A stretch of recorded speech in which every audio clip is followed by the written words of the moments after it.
Hidroelétricas, aeroportos, rodovias. A gente vê esses projetos gigantescos que prometem mudar tudo. Só que muitos deles têm um segredo bem sombrio.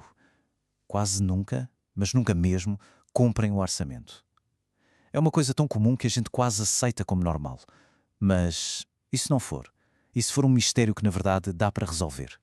Essa é a pergunta de 1 milhão, ou melhor, de bilhões de dólares. E não estamos falando de errinhos de cálculo, não. São estouros de orçamento gigantescos. Nessa análise, a gente vai fundo para entender por que isso acontece. E mais, vamos descobrir uma nova forma de pensar, tratar a engenharia de custos não como uma aposta, mas como uma ciência forense, quase uma investigação criminal. Pois é, a resposta para esse mistério bilionário não está escondida em planilhas super complexas. Ela está lá, no próprio canteiro de obras. Está debaixo do solo, dentro das paredes de concreto, por trás dos cabos elétricos. E para encontrar essa resposta, a gente vai precisar trocar a prancheta do engenheiro pelo kit de um detetive. Então vamos lá. O cenário do nosso mistério é justamente o mundo dessas obras enormes. São projetos tão, mas tão complexos que os métodos que a gente sempre usou para estimar custos simplesmente não funcionam mais. Eles acabam transformando orçamentos em pura ficção e os cronogramas em promessas vazias. Olha só esse número: 45%. Esse é o desvio médio de custo em projetos que não usam diagnóstico investigativo.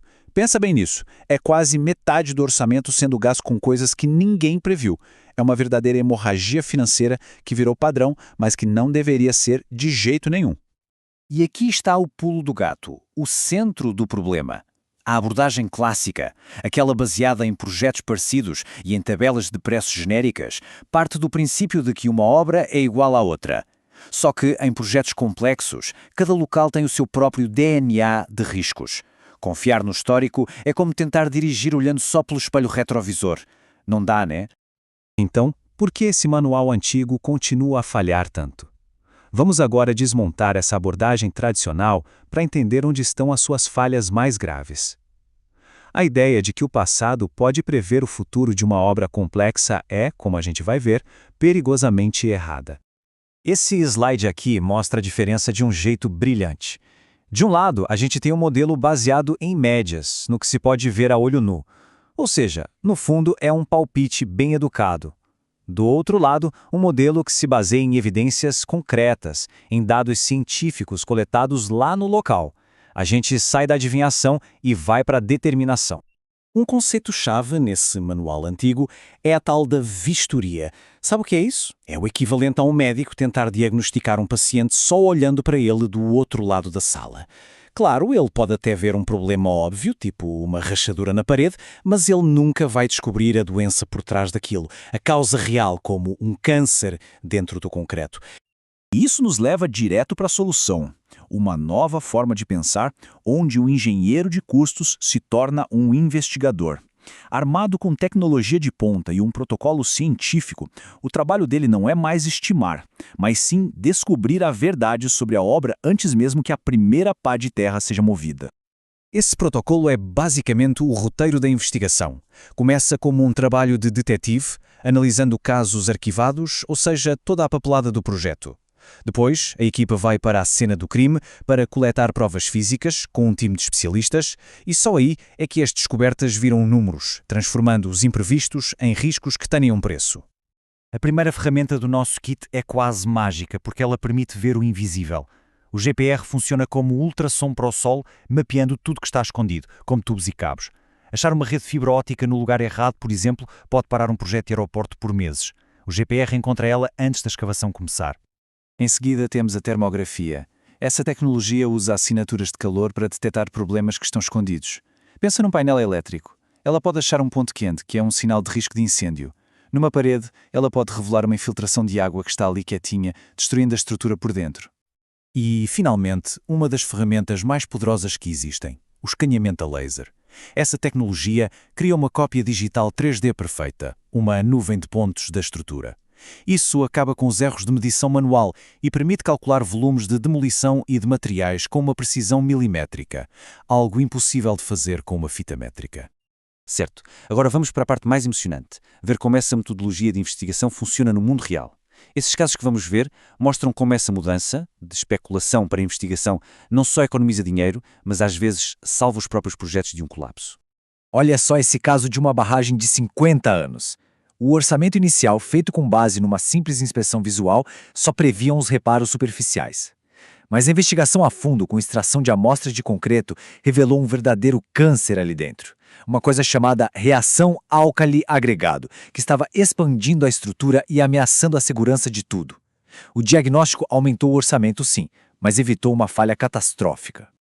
Agora, num projeto de expansão de um aeroporto, a investigação descobriu 2 problemas que seriam fatais.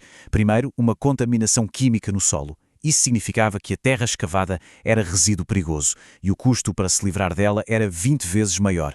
Segundo, os cabos de controle de tráfego aéreo não estavam onde os mapas antigos diziam.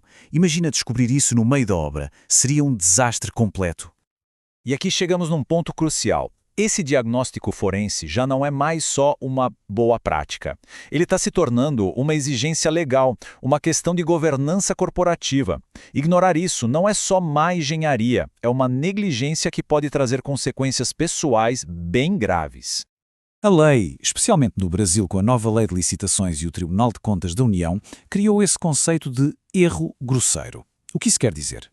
Que se um problema podia ser detectado com a tecnologia que existe hoje, e não foi, a culpa não é do imprevisto, a culpa é da falta de diligência.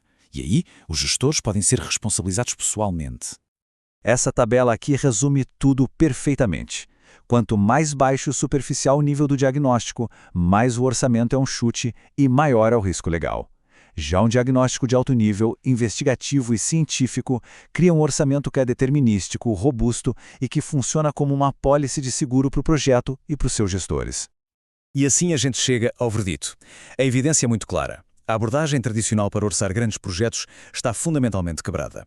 Adotar uma mentalidade de investigador não é mais uma opção, é uma necessidade para a gente construir de um jeito mais inteligente, mais seguro e muito mais responsável.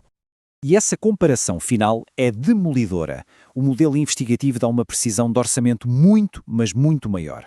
Ele reduz a necessidade daqueles aditivos de contrato, oferece uma segurança jurídica sólida e, o mais importante, resulta num custo final que é controlado e previsível.